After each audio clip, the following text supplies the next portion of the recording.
And this wall, beneath this wall, someone had buried a treasure.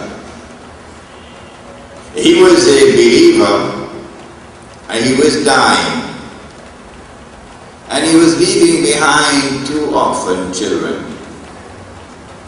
And he wanted that this treasure should be preserved for his children, so when they grow up they could get it.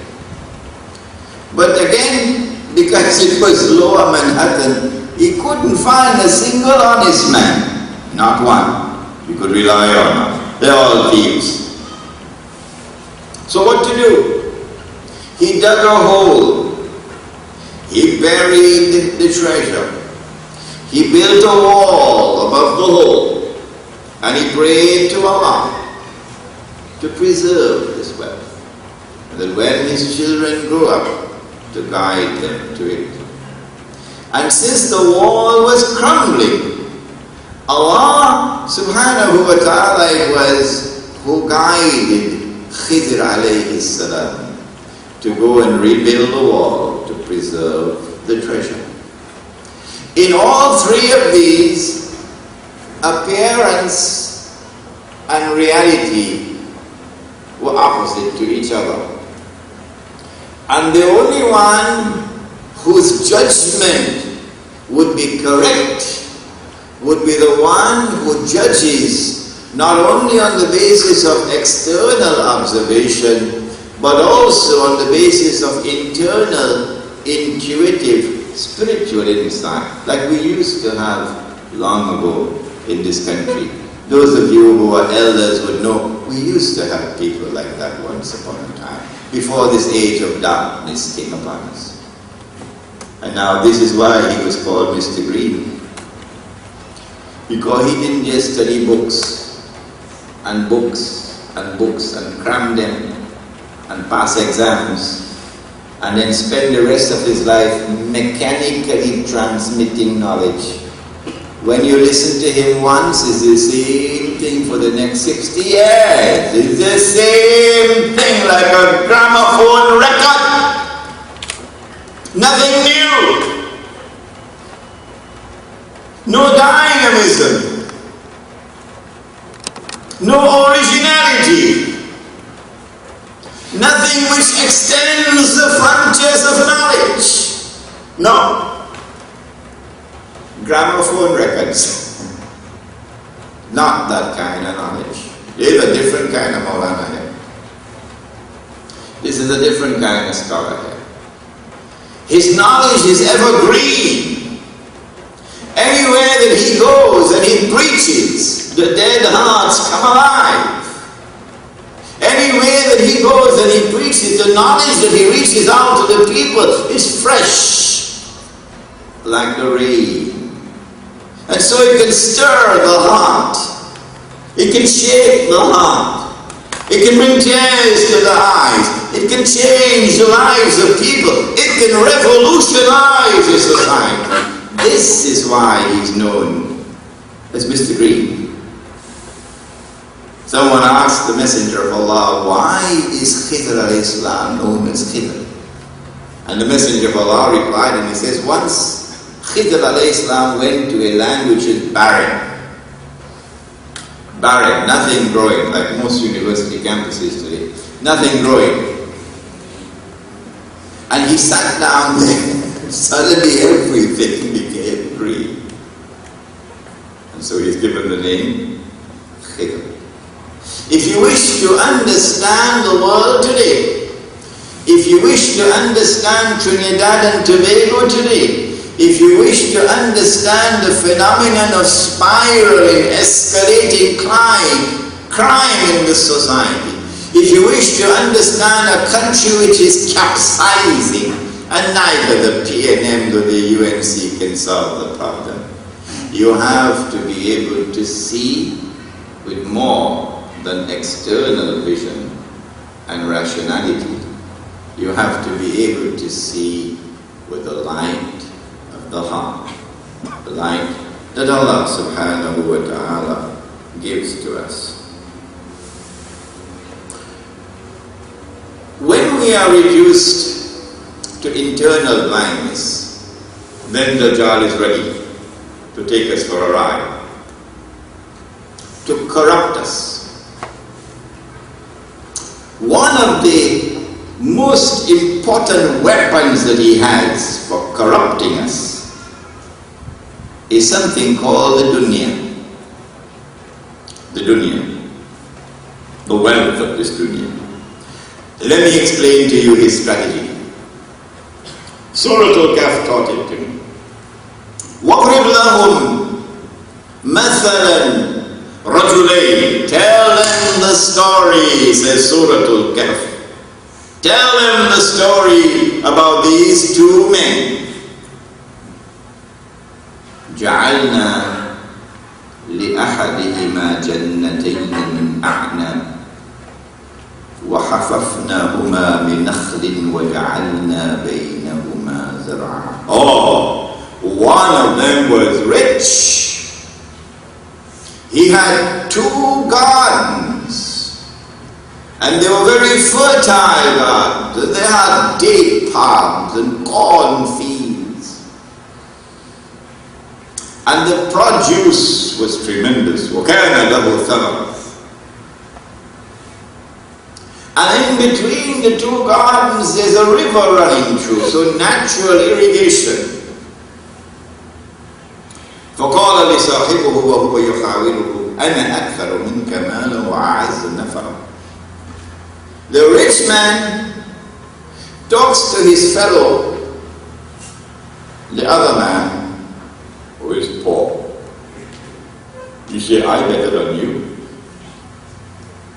because I am rich.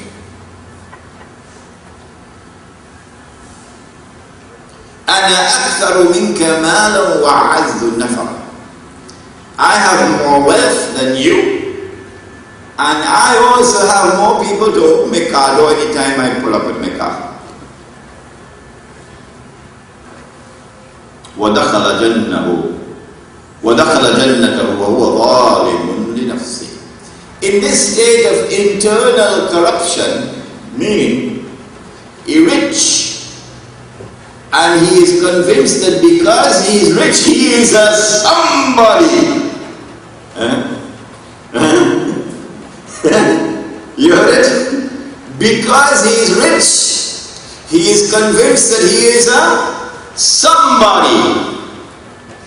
And because that fellow poor, he is convinced that he is a nobody. Look at Surah Al-Kahf, explaining to you the cause of crime, one of the causes of spiraling crime. Surah Al-Kahf is teaching you what Whitehall cannot teach you. When he entered into his garden, وَهُوَ ظَالِمٌ لِنَفْسِهِ, in this state of internal corruption, قال ما أظن أن تبيد هذه أبدا. I don't think that this will ever end. I will be forever rich.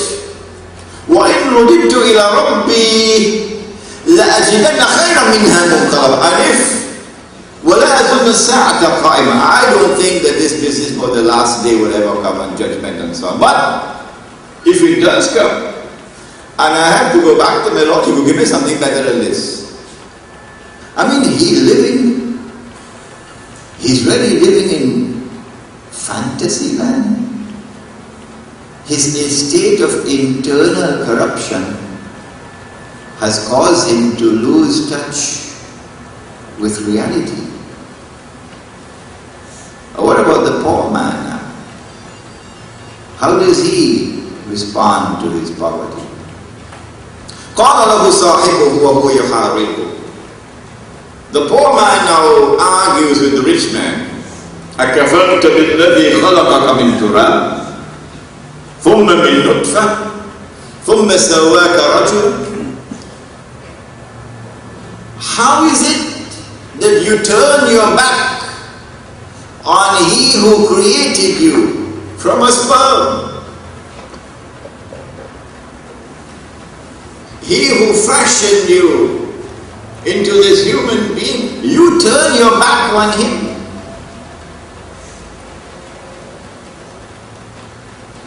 The poor man warns him, listen, I might be poor,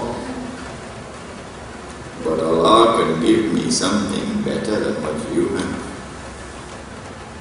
So his poverty did not corrupt him.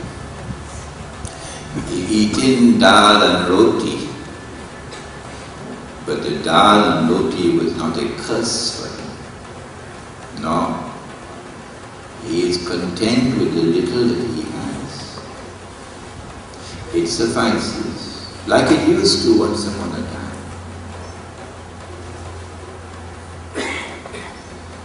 And he lives with this hope that if I am content with what my Lord has given to me, I work. I ain't sitting down and doing nothing. No, I work. But if I work, and this is the fruit of my honest labor, then I'm content with what my Lord has given to me. And listen, let me tell you something more. Not only can my Lord give to me something better than what you have, but He could take it away from what you have, take away what you have. He can destroy it. So said, so done. What did Allah do? He withdrew the water, and the gardens were all ruined. No water for irrigation. When the gardens were all ruined, then the rich man is now wringing his hands in frustration. He's wringing his hands in grief and sorrow over his loss. And listen to his words. Ya laytani لَمُشْرِكْ رَبِّي أَحَدًا.